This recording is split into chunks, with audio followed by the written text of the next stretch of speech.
خواهشی که ازتون دارم به هیچ عنوان به لاتاری به چشم یه مسیر مهاجرت نگاه نکنید.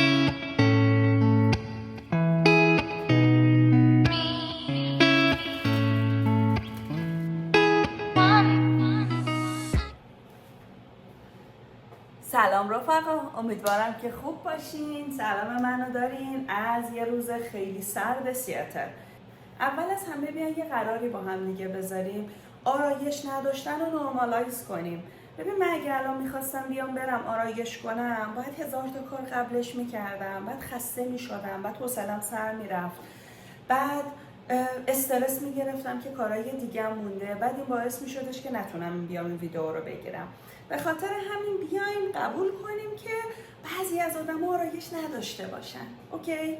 همین شکلی که هستم شما صدامو گوش بدین، تصویرمو نبینین اصلا. منو همین جوری که هستم بپذیرین، نیاین بگین این دختره با این قیافش چی میگه اومده واسه من ویدیو میگیره. چون که من چیزایی که میخوام بیام بگم معمولا مربوط میشه به پیامایی که میگیرم یا اتفاقایی که واسه خودم میفته، یا مربوط میشه به بچه‌هایی که توی این 2 سال گذشته از طریق لاتری در واقع برنده شدن و اومدن یا تو مسیر اومدنم و من بهشون کمک کردم. سوالا، مشکلات، چیزایی که واسه اونا پیش اومده و احساس میکنم که میتونه خیلی به کسایی که توی این مسیرن کمک بکنه. اما من درگیر اون پرفکشنیسته که بشم اجازه نمیده که بیام زودتر این ویدیو رو بگیرم، توضیحاتی که لازمه بدم. پس منو همینجوری که هستم قبول کنید. مرسی.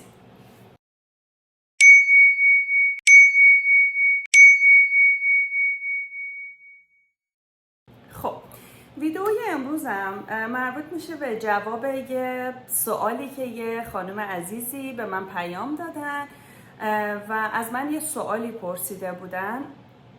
خب با هم دیگه اول متن پیام این دوست عزیزم رو میخوام براتون بخونم و دونه به دونه بهش جواب بدم. محبت کردن، نوشتن سلام آزاده جون، الهی که همیشه حال دلت خوب باشه. من قصد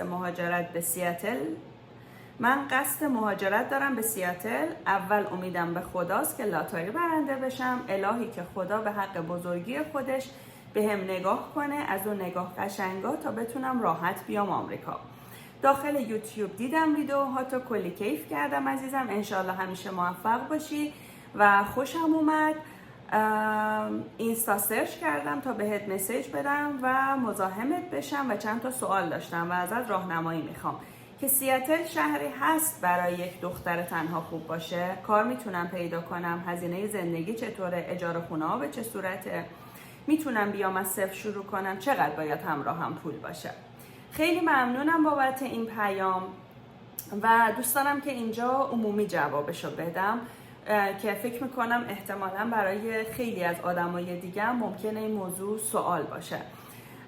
در وهله اول خیلی ممنونم از اینکه پستای منو دیدی، از اینکه وقت گذاشتی، سرچ کردی، منو توی اینستاگرام پیدا کردی و اومدی به من پیام دادی و من رو قابل دونستی که بتونم توی این مسیر کوچکترین چیزی رو که بلدم رو بهتون بگم. تجربه و هر آنچه که من اینجا بهتون میگم همونطوری که گفتم صرفا تجربه هایی بوده که خودم به دست آوردم. اول از همه به من گفتین که قصد مهاجرت دارم که بیام به سیاتل و امیدوارم که لاتری برنده بشم.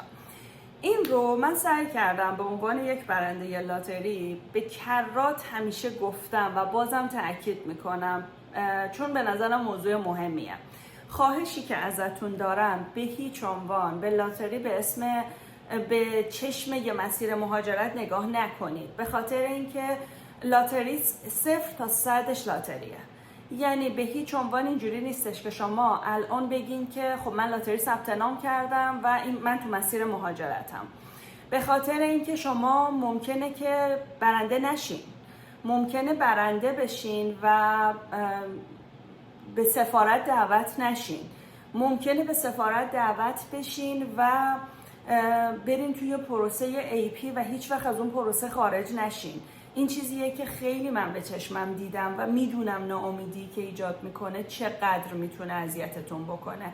پس من خواهشی که ازتون دارم اگر قصد مهاجرت دارین شما پلن‌های دیگه‌ای رو که میدونید میتونید، مثلا شما الان نمیدونم چند سالتونه، نمیدونم بک‌گراندتون چیه، ولی اگر مثلا میتونید شروع کنید زبان بخونید و با توجه به بک‌گراندتون اپلای تحصیلی بکنید. در کنارش با خودتون بگین امیدوارم که خدا برای من مثلا پروسه لاتری رو بیاره توی مسیرم، به خاطر اینکه اون خیلی مسیر مطمئن تریه. همونطوری که من تو ویدئوهای قبلی خودم هم گفتم ما لاتری ثبت نام کردیم ولی اصلا کوچکترین فکری بهش نمی کردیم. ما تو مسیر مهاجرتی خودمون بودیم، ما داشتیم میرفتیم شنگن بگیریم، بعد بریم کانادا، ما این کارا رو خودمون انجام دادیم.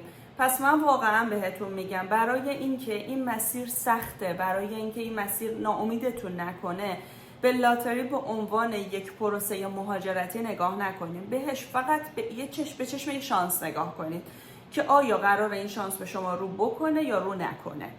واسه همین حتما ثبت نام بکنید. اگر که همه اون شرایطی رو که قبلا گفتم رو دارید، حتما این کار رو انجام بدید، چون بهترین ویزای ممکنه، بهترین شرایط ممکنه، اما 0 تا 100ش یه شانسه و حتی اگر برنده بشین و تو مسیرش برین اما نتونید به هزاران دلیلی که فکر میکنم قبلا گفتم یا میتونم براتون ویدیو بسازم، ممکنه که شما موفق نشید که ویزا بگیرید و خیلی سخته، خیلی دردناکه و خیلی اذیت میشین. به خاطر همین این یکی از اون تخم مرغایی باشه که توی سبد مهاجرتیتونه.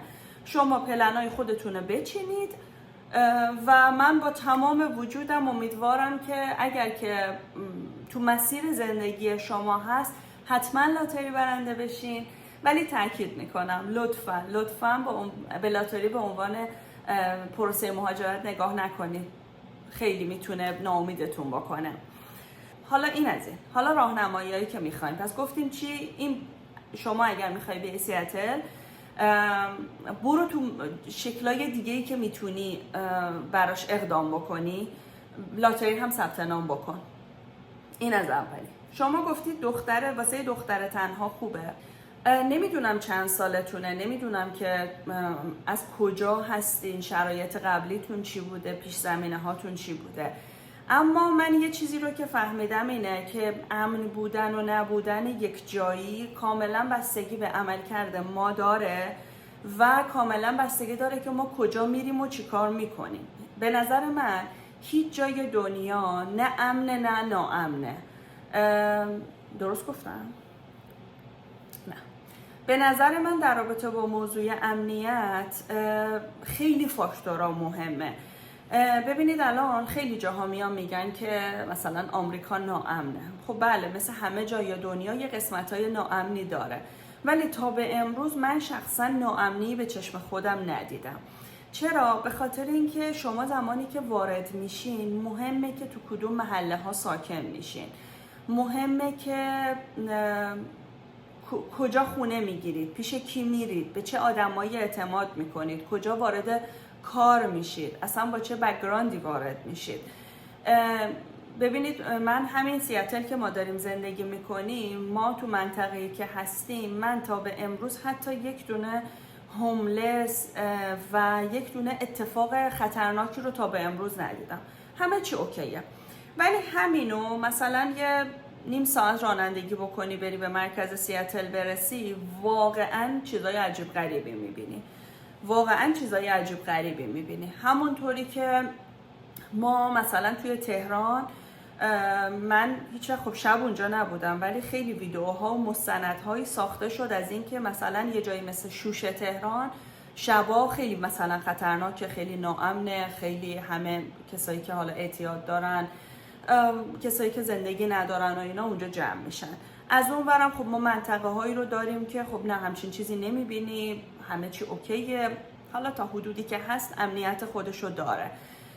پس این میشه بحث امنیت. شما بعد بعضی از ایالت ها هستن که ممکنه جزء جاهای ناامن باشن کلن، یعنی جزء ایالت هایی که توش اتفاقای عجیب غریب زیاد میافته. پس اینم باز مهمه که شما زمانی که قراره بیای آمریکا یا اصلا هر جای دیگه دنیا بری در کدوم منطقه ساکن بشی. مثلا من پارسال که خودمون اومده بودیم شنیدم که توی تگزاس یه خانومی، یک نفری میره زنگ خونش رو میزنه و در رو باز میکنه. حالا من این چیزی بود که من شنیدم که حالا به شلیک میکنه و ایشون رو میکشه و دخترشون هم تو خونه بوده. حالا بی سرپرست شده بودن چون همسری هم نداشتن ایشون، و خانم رو میکشن. حالا اینکه جزئیات این قضیه چی بوده رو نمیدونم، ولی این چیزی که ما میدونستیم این بوده که جزو انگار پناهنده هایی بودن که از ترکیه اومده بودن و در خونه های دولتی توی تگزاس زندگی میکردن و جزو اون خونه دولتی هایی بودن که تو منطقه بعدی بودن. خب میدونین هر جای دنیا که شما باشید، اگر تو منطقه خیلی ضعیف باشید، تو منطقه جرمخیز باشین، احتمال خطر، احتمال همه چیز برای شما وجود داره. کما اینکه اینجا من تو سیاتل تا بال تجربهش نکردم چون اصلا نرفتم بدون ماشین سمت مرکز شهر، اما مثلا توی دنور این اتفاق افتاده بودش که من چه با ماشین بودم چه پیاده بودم داشتم رد می شدم، آدمایی که مشخص بود از بادی لنگویجش حالا مثلا مسته، حالا ممکنه که نمیدونم واسه کسایی که معتادن، من فقط چطور بلدم، حالا چیز دیگه یعنی نمیدونم، یه همچین حالیه و معلوم بود که تو حال خودش نیست، گیج بود، فوش میداد، دریوری میگفت، یا حتی شده بود توی فروشگاه باشیم یه نفر بیاد شروع کنه فوش بده، دریوری بگه.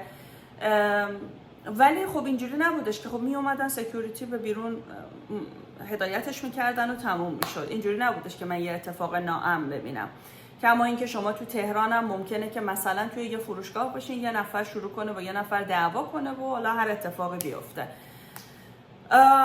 و اونا به شما کاری ندارن. یعنی اون هوملس، اون معتاد و اینا، مخصوصا تو روز شما داری رد میشه اونم و کنارت رد میشه، حتی ممکنه مثلا پشت چراغ قرمز کنار شما وایسه به سلامم بکنه، به شما کاری نداره. اما خب همین ممکنه توی شب فرق بکنه. ممکنه که اگر همسایت باشه، مثلا شما توی یه منطقه بد داری زندگی میکنی، همسایه تو یه آدمیه که مثلا معتاده، مثلا ممکنه که خلافکاره، بعد مثلا ممکنه صدای تلویزیون تو برفا زیاد باشه، اعصابش خراب بشه، بیاد مثلا شلیک کنه به تو، نمیدونم. یعنی میخوام بگم در نهایت این میشه شرایط ما که کجا داریم زندگی میکنیم، که این رو هر جای دیگه دنیا ما باشیم احتمالاً این اتفاق ممکنه بیفته، چون امن‌ترین جاهای دنیا پیش میاد که یه اتفاقات این مدلی بیفته که یه نفر دیوونه شه یه کاری بکنه، یه نفر یهو بیاد بزنه زنش و بچه‌ش و شوهرش و اینا رو بکشه. اینه که خب این بحث امنیت. پس این باز برمیگرده به این که شما اگر که قراره بیای آمریکا، اگر قراره بیای سیاتل، نقطه های امن شهر میتونی بری، نقطه های ناامنش میتونی بری. اما آنچه که من تا به امروز تجربه کردم، سیاتل رو من ناامن ندیدم. اما متخصص این امن نیستم که بتونم 100% بیام بگم و تا به امروزم چیزی رو این شکلی به چشم ندیدم. اما به طور کلی بله، سیاتل امنه، حتی دنور هم کاملا امن بود. من هیچ چیز بدی اونجاها ندیدم، هیچ اتفاق بدی ندیدم. دیر وقتم بیرون رفتم، تنها هم دیر وقت بیرون رفتم. من یه مدت توی دنور که کار میکردم 12 شب تایم کاریم تموم میشد، می اومدم و یه عالمه راه می اومدم که برسم مثلا به انتهای پارکینگ، سوار ماشینم شم، 20 دقیقه 25 دقیقه رانندگی کنم به خونم برسم. من هیچ چیز بدی ندیدم. ولی همونو شاید اگر مثلا میرفتم توی مثلا برفرض یه قسمتایی از خیابون کلفکس مثلا دنور که قسمت ناامنش بود، که من روزها هم دیده بودم واقعا میدون شوش میدیدی اونجا، شده بود برام یه قسمتایی رو این شکلی دیده بودم، احتمالا خب اون خطرناک بوده. ولی تو تایمی که من بودم و تو اون شرایطی که من بودم، من چیزی رو به چشمم ندیدم، خدا رو شکر. پس این بحث امنیت. خب میریم سر موضوع بحث هزینه زندگی. ببینید هزینه زندگی بازم فرد به فرد متفاوته. من اینجا آدمایی رو میشناسم که با ماهی مثلا چه میدونم 1400-500 دلار هم مثلا یه آدم میتونه زندگی بکنه، یا آدم دیگه هستش که ماهی 100,000 دلار هم برای هزینه‌های زندگیش کمه. به خاطر همین این بستگی به شما داره. اما ما یه سری هزینه‌های ثابتی داریم، مثل اینکه شما وقتی توی یه جایی داری زندگی میکنی قاعدتاً یه هزینه خونه داری که این میتونه این باشه که مثلا شما بیای بری با یه نفر هم خونه بشی و یه دونه مثلا یه اتاق رو شیر بکنی، ممکنه مثلا 600-700 دلار بدی. ممکنه بری یه دونه خونه اجاره کنی $1500 بدی، ممکنه بری همون یک خواب رو توی یه محله دیگه با یه شرایط دیگه اجاره بکنی $2500 بدی. حتی من نگاه میکردم خونه یک خوابه تو بعضی از محله ها، خونه های خیلی نوساز و لوکس و اینجور چیزا، $4500 هم من دیده بودم. یه سری هزینه های خورد و خوراکه که باز این برمیگرده به اینکه شما چی بخوای بخوری، از کجا بخوای خرید بکنی، اینکه آیا کمکی داری برای اینکه مثلا نمیدونم بعضی جاها اقشار کم درآمد و اینا من میدونم میتونن کارت غذا بگیرن، یه عددی رو توی اون میریزن که میتونی بیای بری مواد اولیه خامتو بخری. فکر میکنم حداقل تو دنور دیده بودم که اسمش EBT کارت بود، اما اینکه جاهای دیگه اسمش چیه من نمیدونم. تا به امروز من خودم هیچ کدوم اینا رو نگرفتم، با اینکه میتونستیم بگیریم اما به دلایل مختلفی ما از هیچ کدوم از این خدمات دولتی استفاده نکردیم. حتی من میدونم دانشجو، اقشار کم درآمد و اینا از بیمه دولتی میتونن استفاده بکنن. خونه های دولتی وجود داره که با عدد خیلی کمتری میتونین اجاره بکنید. حتی جاهایی هستن که جدا از اون مواد خام به شما ممکنه غذاهای آماده بدن داره. اما چیزی که به طور قطع میتونم بگم اینه که شما اگر یک درآمدی داشته باشین، حتی حداقل درآمد و هزینه‌های زندگیت رو بتونی درست مدیریت بکنی، متناسب با اون درآمدت مدیریت بکنی، خرج و دخلت با هم میخونه. یعنی کسی که کمترین پایه حقوق داره این امکان رو داره که خونه داشته باشه، ماشین داشته باشه و غذای روزانه و لباس رو داشته باشه.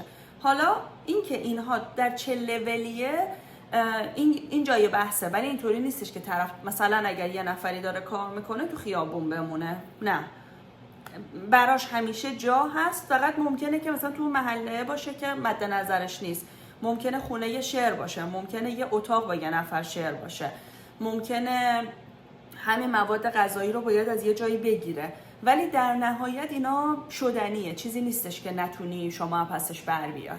در رابطه با اجاره خونه سوال شده بودش. ببینید اجاره خونه بازم تو همون قبلیه بهتون گفتم دیگه، اجاره خونه همه جور مدلی وجود داره. این که مثلا شما بری یک اتاق رو با یک نفر شیر کنی، مثلا شما یه خونه است، یه خواب یا 2 تا خواب داره، سالن داره، دستشویی داره، حموم داره.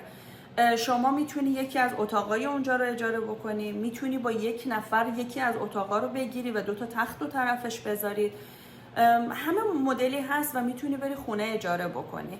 همه جور چیزی تا جایی که من میدونم در همه ایالت ها وجود داره. فقط اون سطح ممکنه مثلا یه جایی شما یه اتاق رو $300 بگیری، مثلا من میدونم تو کالیفرنیا یه اتاق رو مثلا زیر $1200 نمیتونی بگیری. خب اینه که خب برمیگرده به اون ایالتی که توش داری زندگی میکنی، ولی و محله‌ای که داری اجاره میکنی، ارگانی که مثلا ممکنه شما داری میری از یه جایی که به دانشجو خونه اجاره میده اجاره بکنی اون اتاقو، یا حتی اون سویت رو. من سویت رو آمار داشتم $1000، یه سویت خیلی کوچولویی بودش، در واقع آره دیگه یه سالونی بود، تخت داشت، یه حموم و دستشویی و یه گاز رومیزی کوچولو و یه کافی میکر و یه دونه مایکروویو، خیلی همه چی کوچولو و جمع و جور، یه کمد، یه دونه میز خیلی کوچیک، مثلا $1000. این که یه سویته که فقط دیگه مال خودته.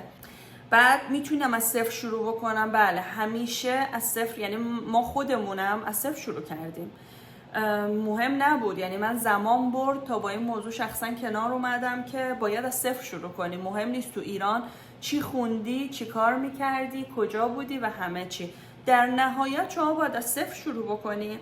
ولی این که اون بک‌گراندایی که از قبل داری کمک میکنه که نقطه 0 به 1 و 0 به 10 و 0 به 100 چقدر زمان ببره. پشت کاری که داری و بک‌گراندی که از قبل داشتی، تلاشی که داری میکنی، اخلاق و رفتاری که داری، چون اینجا خیلی اخلاق و رفتار خیلی دیگه اهمیتش خیلی زیاده. ولی در نهایت همه از صفر شروع میکنن. شما تو ایران هم وقتی اولین کارتو میخوای انجام بدی، اگر مثلا پشتوانه خاصی نداشته باشی، اول باید بری از صفر شروع کنی دیگه.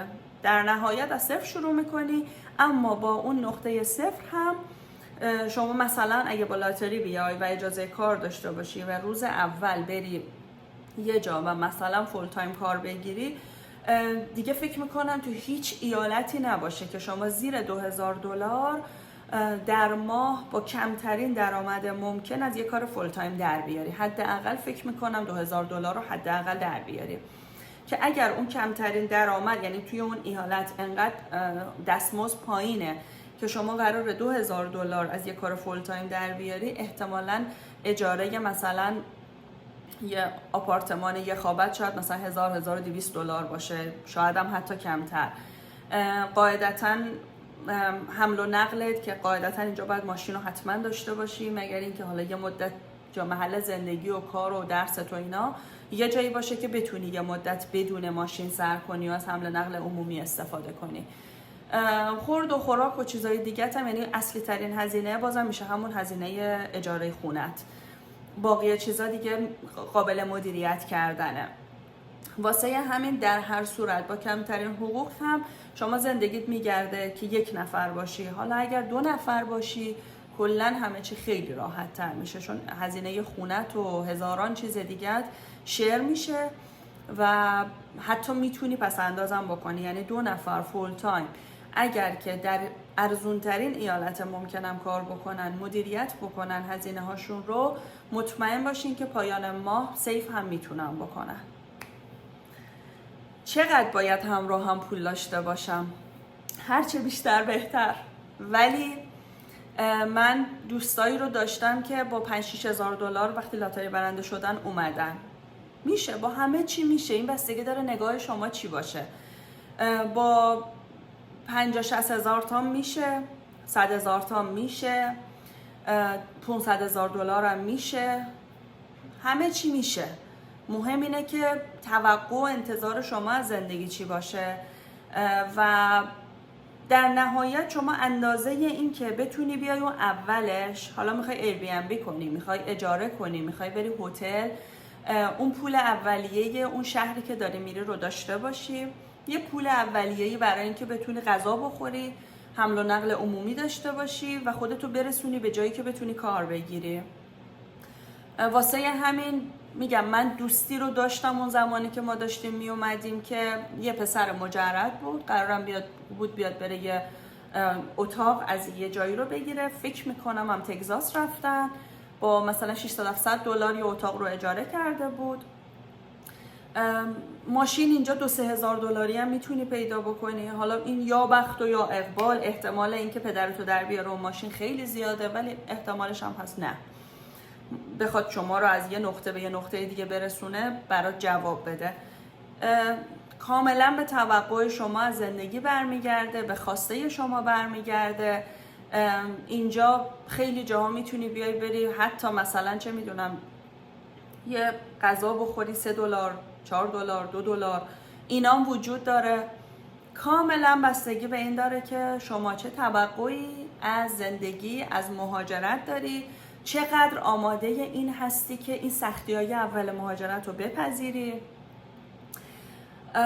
و چقدر تو اون مسیر بخوای تلاش بکنی، خسته نشی، دووم بیاری و اگر این کارا رو بکنی مطمئن باش که پیشرفتت رو ماه به ماه میبینی. کاملا تاثیر تلاشت و پیگیریت و تحملی که داری میکنی رو هر ماه میبینی، بعد 1 سال میبینی، بعد 2 سال میبینی، بعد 5 سال هم میبینی. این چیزیه که من در موردش مطمئنم. و همین، من دیگه نمیخوام این ویدیو رو خیلی طولانیش بکنم، به خاطر اینکه یه جام نشستم دارم حرف میزنم. مطمئنا حرف زدن طولانی احتمالا ممکنه خستتون بکنه. محتوای جذاب دیگه‌ای که این ویدیو ندارم که براتون بذارم. خیلی خوشحال میشم که من رو قابل میدونید و از من در این مورد سوال میکنین و من خودم خیلی خوشحال میشم که بتونم کوچکترین کمکی بکنم به هر کسی که در مسیر مهاجرت. ممنونم که منو دیدین، ممنونم که لایک میکنین، کامنت میذارین، سابسکرایب میکنین و هر سوال دیگه ای که داشتین، اگر من دانشی در موردش داشته باشم، تجربه‌ای داشته باشم، حتما در خدمتتون هستم و براتون ویدیو میذارم و بهتون منتقلش میکنم. بوس بهتون و خدا نگهدار.